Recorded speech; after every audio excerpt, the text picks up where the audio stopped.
Dall'abitacolo del suo CR-42 il tenente Visintini avvista finalmente le posizioni britanniche.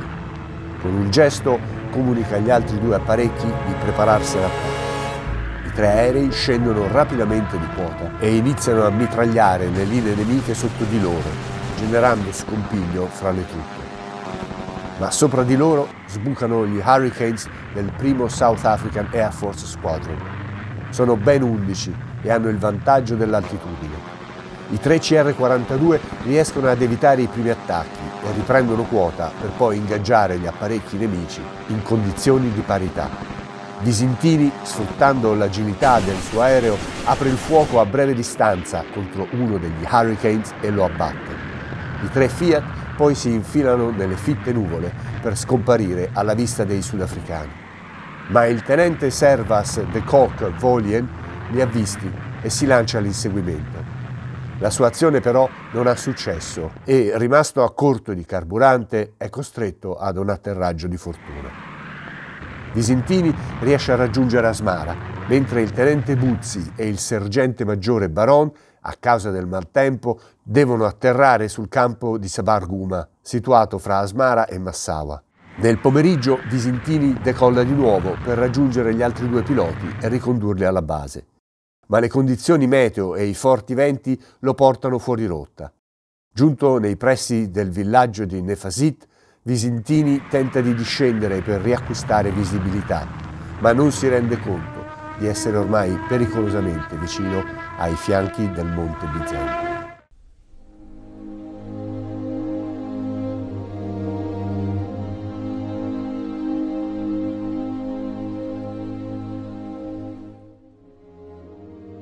Fratello dell'incursore della 10ª MAS Licio Visintini, Mario nasce in Istria, a Parenzo, oggi in Croazia, il 26 aprile 1913. Il suo vero nome è Visentin, che è un cognome molto diffuso in Veneto, ma è italianizzato in Visintini.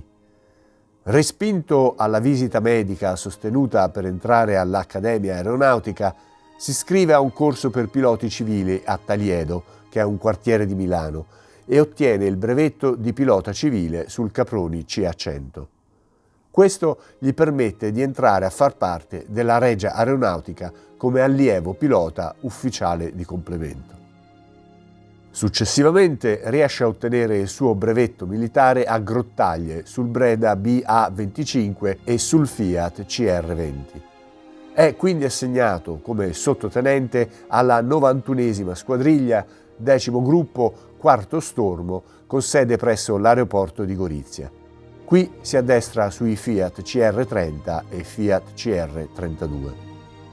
Nel novembre 1937 Visintini si offre volontario per andare a combattere nella guerra civile spagnola.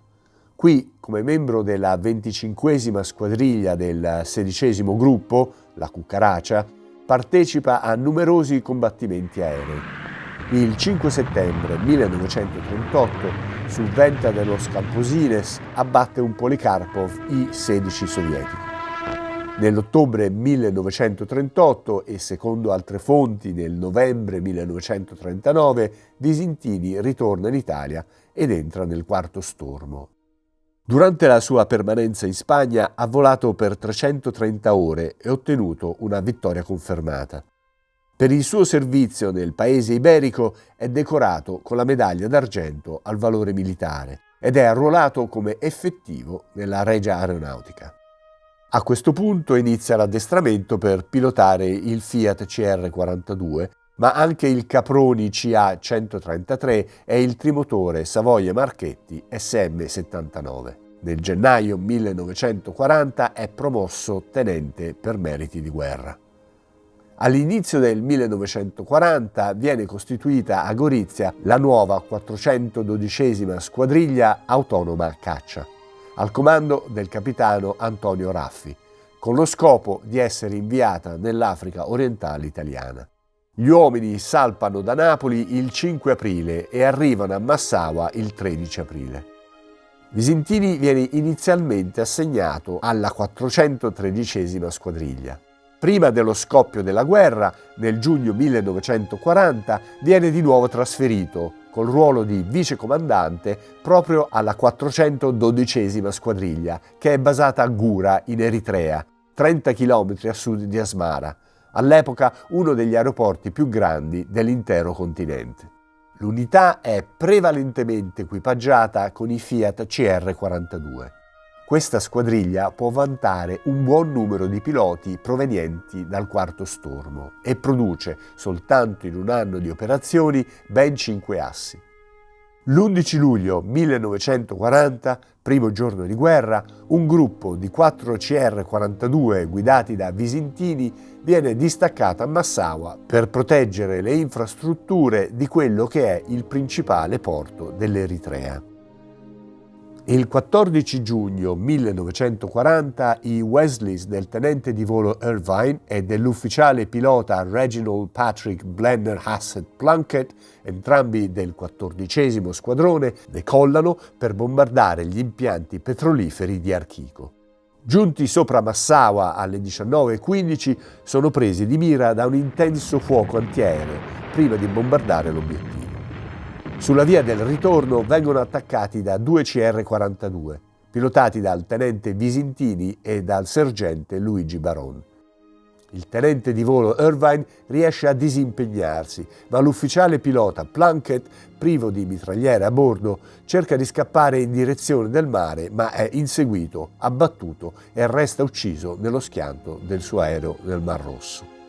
Da una successiva indagine risulterebbe che il tenente di volo Irvine avesse convinto l'ufficiale pilota Plunkett che era possibile bombardare Archico senza correre troppi rischi e anche senza un mitragliere a bordo, forse perché entrambi erano ignari della presenza di caccia nella vicina Massawa. A causa della sua pesante responsabilità nella morte del suo collega, Irvine è rimandato ad Amman la sera stessa. Questa è la prima affermazione di Visintini nella Seconda Guerra Mondiale, probabilmente condivisa con il sergente Baron. Il bollettino numero 5 delle operazioni di aviazione dell'Africa orientale italiana afferma che un bombardiere è stato abbattuto da un caccia e un secondo da una contraerea. Alle 19 Visintini abbatte un altro Wesley con matricola L2652, sempre dello stesso squadrone. Il pilota è il 26enne Flight Officer Samuel Gustav Soderholm, che resta ucciso nello schianto.